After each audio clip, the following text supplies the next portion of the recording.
Hi, friend, and welcome to the Fruitful podcast, where we share stories of faith, family, and fruitfulness. I'm Sherry Lynn Roodman, or in English, Sherry Lynn Roodman, and this podcast is something really special to me. Every episode features my mom, Lynette and these are her original radio interviews, especially for Just Gospel Radio. And these are heartfelt conversations filled with wisdom, hope, and reminders that faith is found in the everyday. I wanted to share them here so they could keep encouraging hearts in new seasons and new spaces. Let's listen together to one of my mom's original conversations that still speaks so deeply today. And I'm honored to have her taking half an hour just to be with us. Merry Christmas, Lynette. Thank you, and a Merry Christmas to you, Carlette, and to all our listeners. And today I am thankful for technology because I am not at the radio studio. I am here at home with my family, and I just had to seclude myself in a quiet room so I can speak to the listeners as well. But if it was not for technology, I had to leave them all at home and then go to Carlette. So wonderful times we're living in. Wonderful times indeed, Lynette. You know what? We've with technology, we had conversations in Angola, DRC, even in Uganda, and any other place. So we just love technology. But today we are talking Christmas, everything Christmas. Of course.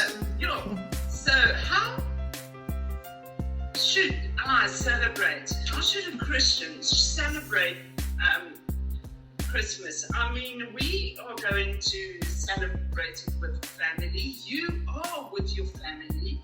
So how do we, as Christians, how should we really do this? Yeah. Well, when I was thinking of today, I realized that today is on Christmas Day. And then what else can we talk about on Christmas Day than celebrating Christmas, of course. So that was just naturally the topic for today. And then when I was thinking about it, I thought, but this is usually a very noisy season and, full of bright lights and colored lights. But besides all the hype behind it, it's also a tender season, a season where families can get together and we can just show each other, but we actually love each other and we mean a lot to each other. So it's a season of joy and family and generosity and just worshiping God for what He's done in this time. And if we look at the world out there, and I'm sure every listener can vouch for this, it can be a blur of shopping lists that needs to be done.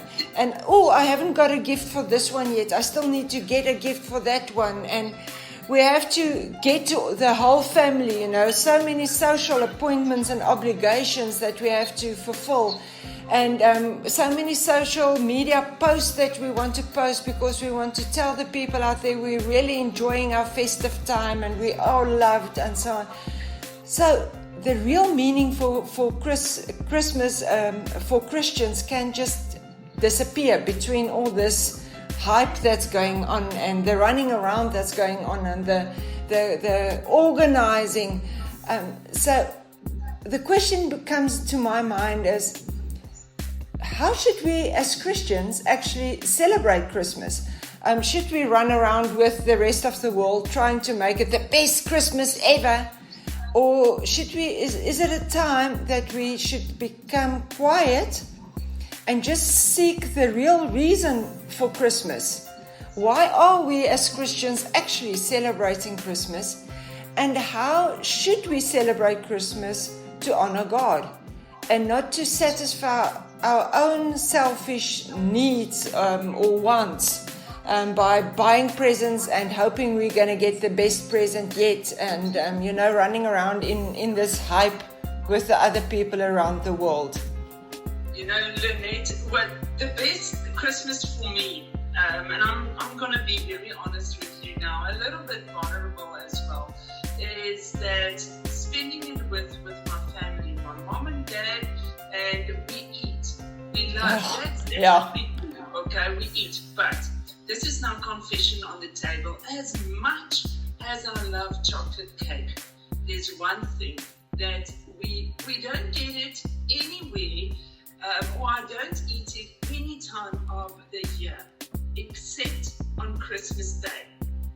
Okay? And that is tin roof ice cream. Okay, but do you have your chocolate cake and ice cream, or do you substitute the chocolate cake now? No, I substitute, I let the chocolate cake go for 2 days, and we do tin roof ice cream. Yeah. That's the only time, because I this is just me. I just love it. I love tin roof ice cream for Christmas. So it's been a thing in our family ever since. Yeah. So it's sort of a tradition. But I think eating. Tin roof ice cream. I think eating is just so part of Christmas. If you think about Christmas, the first thing is gifts. The second thing is what we're going to eat. What's going to be the Christmas meal? That's just part of celebration. That's just the way we as humans celebrate. And that again brings in family time, because families get traditions of on Christmas Day we do this. My daughters are busy baking pompoen cookies, because I don't think a Christmas meal is a Christmas meal without pompoen cookies. We have to do that one. Yeah. So, I'm getting aiming for that one. It's like, yeah, but at its core for Christians, Christmas is the celebrating of God entering human history, actually becoming human on earth. And the Gospel of John says the Word became flesh and made his dwelling among us. In John 1 verse 14, he came to live within us, within our midst. The Creator actually chose to become one of the created. And Christmas is the annual remembering of that. Now, if we can have a discussion of, is the 25th of December really the birth date of Jesus? But I don't think that is really the core of it. I think we need to celebrate the birth, the becoming of part of the creation in human flesh. We have to celebrate that of Jesus. Doesn't matter when you celebrate it, you have to celebrate it. So we're taking the 25th of December. And this is a time that we can rejoice that God came near. He became part of us, part of history. And besides that, he sent Jesus to walk amongst other humans and actually demonstrate to us how to be human, but also live a godly life. Yeah. So we need to celebrate this, because so Christmas is primarily about Jesus' birth and God's presence within us. So I feel as Christians, our celebrations, if we eat tin roof ice cream or what, we choose how to celebrate it, it should be structured to cultivate this awe, this gratitude, this honor we have, this respect we have for Jesus and for God. So it needs to be celebrated in a way that we worship Him and we honor Him. So the celebration is not just an end to itself, it's actually a means. We always say it's an end to means, but it's a means to know God more. But besides that, I think it honors God if we love others better, if we can love in a way that reflects Christ's love and His light to the world and those around us. So to me, for a Christian, celebrating Christmas is loving the ones around you and honoring God in that way. Yeah. It's quite important to be kind, to love. I think out of the love becomes kindness, becomes have a little bit of grace in this festive season. Because listen, this festive season can become very stressful at times, and sometimes the worst comes out of you, and it should not be like that. It should be the best needs to come out of you, like kindness and goodness and mercy and be gracious and love on people. Yeah. And actually, it's the time that we should put personal grudges away. You know, if there was a family feud somewhere and you're angry with this one, put it away for the day and just celebrate Christmas together as a family. And how practically does a Christian family actually do this in this commercial world we're living in, of everybody buying the most expensive gifts and one trying to outdo the other? How do we as Christians actually, as a family, practically do this?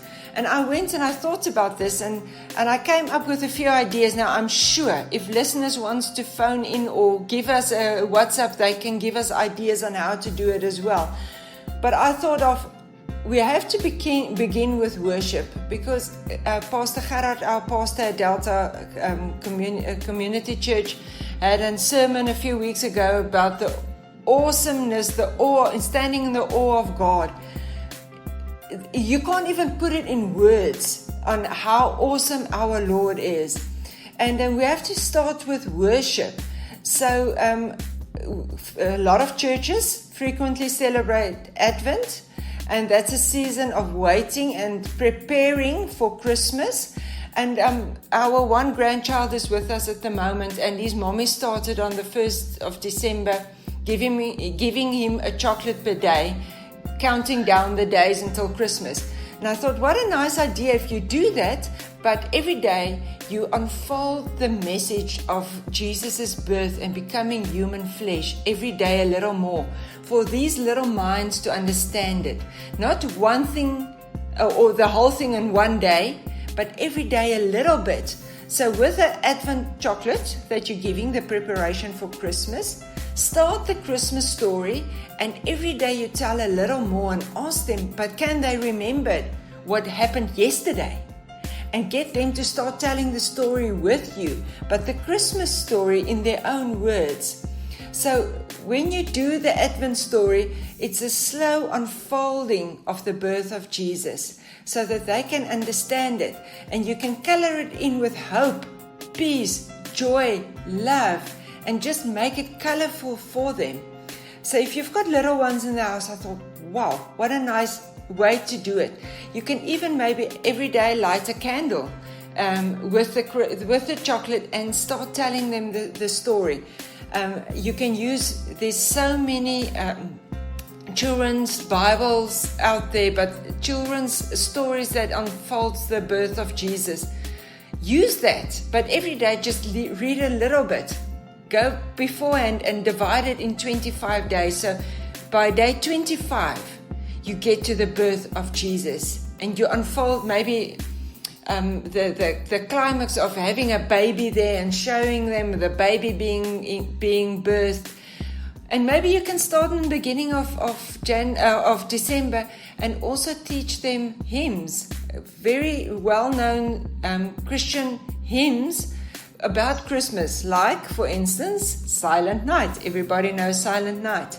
So by the time we get to the 25th of December, they can sing Silent Night, maybe not by themselves, but they can fill in some choruses or some phrases that they caught onto. And they can be part of this worship because it's not strange with them. You've been preparing them like the Advent since the beginning of December. I thought that was a very nice idea. I think so too. It's that preparing and showing who Jesus is and unfolding Jesus in so many days. Yeah. It's beautiful. Yeah. Okay, and then my thoughts went further to Father Christmas, and I may be prosecuted for this one. I don't think Father Christmas itself, the story around it is so wrong, because I believe we need to cultivate some fantasy, some creativity in our children, but the child must understand that this is not real. This is a story. This is not real. So Father Christmas sitting in the shopping mall is an old gentleman pretending to be. It's not real. It's a story we are telling. So they must understand that. But we need to tell them that the true story is the one of Jesus Christ being born. And if you really live yourself into that story, and I think in pictures, so I love this. So if you live yourself into it and you make it real to them, there's no more colorful, more creative story than the birth of Jesus. You can even take them to a stable and show them the animals and try to get them to understand in what circumstances Jesus was born and how much he had to sacrifice to become human flesh, so that they can understand that whole concept. I think it's a wonderful way of making it real to them to understand. And just, Mommy and Daddy, I said just now, we need to cultivate the creativity of our children. Let's see how creative you can be in making this story real to your child so that they can understand it. Then, I don't know if you want to say something about making the birth of Jesus really creatively real to children, Carlette? I'm also a picture person, but I would go and you know that they've got the lights, the fairy lights kind of thing, and I've seen out the nativity scene. Yeah. And, maybe be creative and search for those lights, the Christmas lights with the nativity scene, and tell the story like that, maybe in a different kind of way. Yeah. So that to me is also being creative in itself, because the kids see it in a creative and different way, not the same old ways that they always experience. Yeah. Difference. Yeah, and parents researching on how I can make this real to my children. I've seen parents coming to the realization themselves because they have not grown up with it. They grew up with the commercial Christmas and not with the real true story. And then when they research how to make it real for my child, they realize but what the sacrifice was for God to give us his son to come live on earth between us to save us. And so it doesn't just mean something to the children, it also means something to the parents. And I think that is how the good news is spread, with getting that realization, this is actually what's happening as well. Yeah. It's real. The good news is just not the news just out there. It becomes a heart condition at the end. Yeah. And that's so nice as well. Okay, then I looked at practical steps just to resist falling in this trap of spending so much money and just going with the rest of the world and breaking your budget and trying to outdo the one Christmas with the next and so on. So I said, step number 1 will be set a budget and stick to it. Don't decide, but I'm going to spend, say, 100 Rand on each person, and then you see this nice thing in the shop and it costs 150, and then you buy that one for 150, but now for everybody you have to spend 150. Just stick to your budget. Model stewardship and do not spend in excess more than you have. Let the children see that there can be planning and be accountable to that planning, and that you can show restraint and not fall into the trap of just spending in Christmas. Then, it's a deep, dark trap that you can find yourself in, because remember, January is coming, and January to me feels like a whole year in 1 month. My husband's got the saying that January is a very long year. Not a very long month, a very long year, because he feels the same. Okay, then when you celebrate Christmas, rather give experiences and not things. And I must be very honest, if I have to think of my childhood years, I can't remember what gift I got which year. But I can remember the special experiences we had as a family. No expensive gift can ever outdo time spent with family. So that one is important. You don't need to spend a lot of money. Rather spend the time. I've seen, Lynette, this comes to mind with our Christmas at times. So last year I was in the dark box because I've spent my time on the street giving presents clothes to the homeless and food. So it was quite an extensive thing that we've done from church, and I think it was like 2-3 o'clock.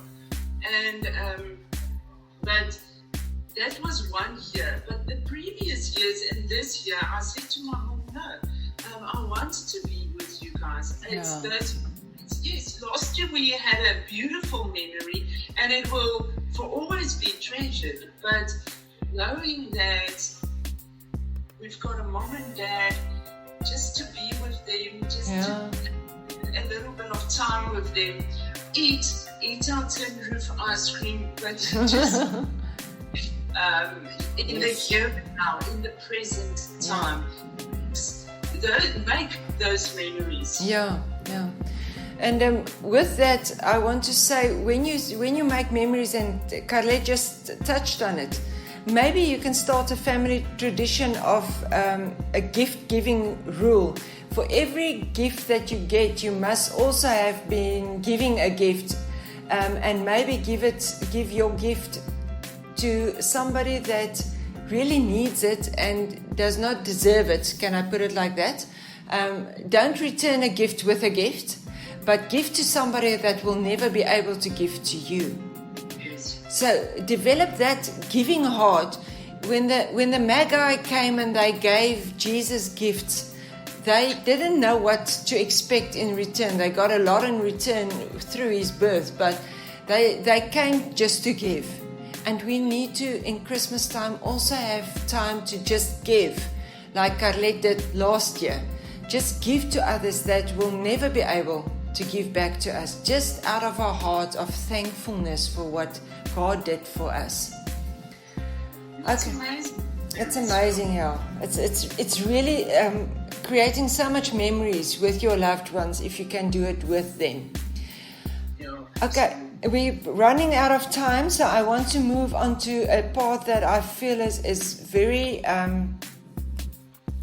precious, and that is the part of how to celebrate Christmas with age-appropriate things with each child. So I went to look at ages and what is age-appropriate for them, and I looked at my little ones. Most of them are at toddlers from 0 to 3 years. And the literature tells us that you focus on sensory experience at that stage. So I was thinking, soft carols, maybe touching things like the straw that Jesus lay in. Or maybe if you are giving gifts, let it be touch gifts. And explain to them, if you give them a soft toy, this represents softness, the softness of Jesus' heart, because he loves us. Or go to Carlette's nativity scene, let them see that, but also then touch the figures and tell them what about the story behind every figure. Like, this is Jesus, the baby that was born for us. This is Mary, she was his mother. This is your mother, and make it real to them.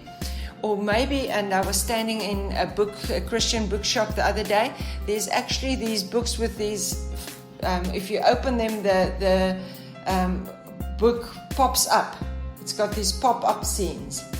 And the nativity story was in there, but then you can show that to them as well, to make it more real for them, because they can't understand abstract thoughts yet, but they understand what they see. So then preschool from 3 to 5 years, you can actually then now start to act out the nativity scene with the figures. Not just let them touch, but tell the story and act them out, and even allow the children to be part of the acting out. If there's a donkey, let them make like the donkey, or let them put Joseph and Mary next to each other looking down on Jesus, and help them to act out the story so that they can start understanding it. You can also, we talked about the Advent season where they start preparing, but every day from the beginning of December, read the Christmas story to them. And then by the 25th, they will be able to tell you parts of it, so they can start giving back, and you can also see what they understand. And then you can start the idea of giving without expecting anything back. And maybe let them choose a toy or maybe their favorite food and go out and give it to somebody that's not going to give anything back to them, so that they can start understanding of the idea of giving without expecting. That age can start understanding that. And then the early elementary age of 6 to 9, you can involve them in the Advent calendar, devotions with simple reflections. Let us think about this. And then you can start giving them tasks to help you prepare for Christmas. Maybe bake cookies, and then have them package them very nicely, wrap them nicely, and go out and give them to people that will not be able to give back. So that idea of I am doing something, it's costing me energy, it's costing me time, but I am giving it to somebody else. Then maybe you can start as a family a new tradition and pick a charity and say, at Christmas time, we will donate to this charity. Even if it's tin food that will be given out by the church later, that's fine. But you need to, in Christmas time, get them to give and not just expect to get. And that in our commercial world is a thing that we have to work on. Because the commercial world has changed to Christmas time is a time of getting presents. No, it's not. It's a time of giving. Okay, then, I want to say between the early elementary, 6 to 9 years, this is the time that your child can understand abstract thoughts, so they can start understanding the idea of Jesus and God. So you can really get into the birth of Jesus and the nativity story here. They can start understanding that. And it's also the earliest times that your child can actually really commit their lives to God, because they can start understanding it. Then between the years of 10 to 12, the teens, you can encourage service projects, like they can go to a neighborhood food drive. Carlette can take the teens, 10 to 12 years, on the street where they donate clothes to the people that don't have. They actually enjoy that, doing that. But you can just start discussing the theology behind the incarnation, and language that they can understand, more simple language, but they can start grasping this. And then also invite them to be part of the Christmas planning and actually doing it, because I always say your child feel like a guest if they're not part of it. But if they're part of your family team, they feel part of the family. So involve them. You can maybe ask them to plan themselves and act out the nativity scene. So the one child is Joseph, the other one is Mary, and they've got a baby Jesus, and ask them to act it out, and be part of this and be part of the team creating Christmas. They love doing that. Yeah, it's all about the memories. It's about the memories. And then the teens, encourage them more intellectually. Encourage them to study the scripture passages about the birth of Christ, and ask them, what do they understand? What do they appreciate out of it? Encourage them to ask questions and have discussions around it. And when you have your Christmas meal and you sit around the table, have a discussion. Ask them to contribute to the discussion and what they think about it. You can also ask them to have take more responsibility and have more meaningful tasks, like We want to create a memory for this Christmas. What memory would you like to create? Help us to create this memory. And then also, of course, talk to them about their faith. Because this is a very special time. You can talk about the faith and elaborate on what they are saying.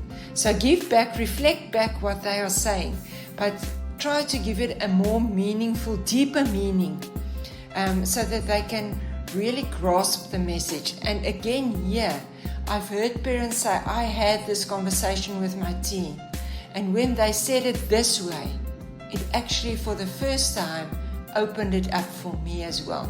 So it can be really meaningful time that you can have with your family, and build on this, involving the children, involving everybody. Wow.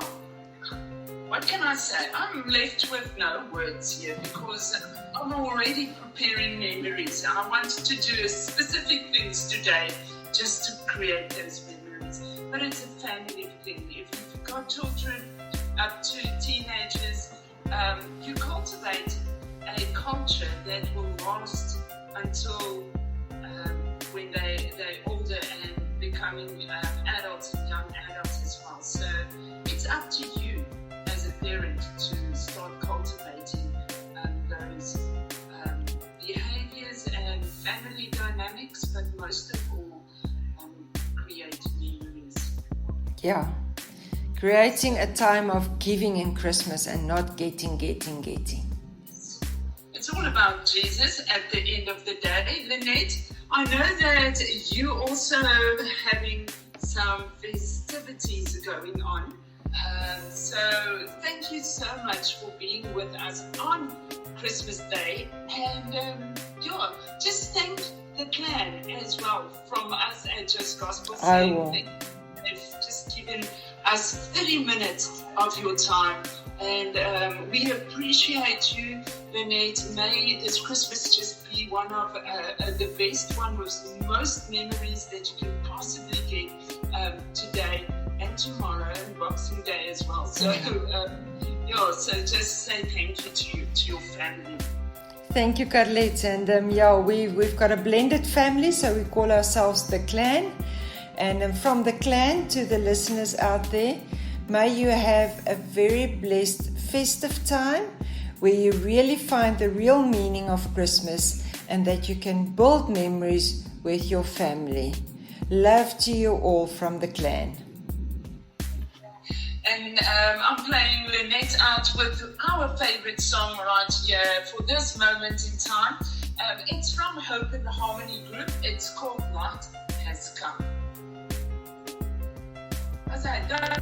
Thanks for listening to the Fruitful podcast, originally produced for Just Gospel Radio, used with permission.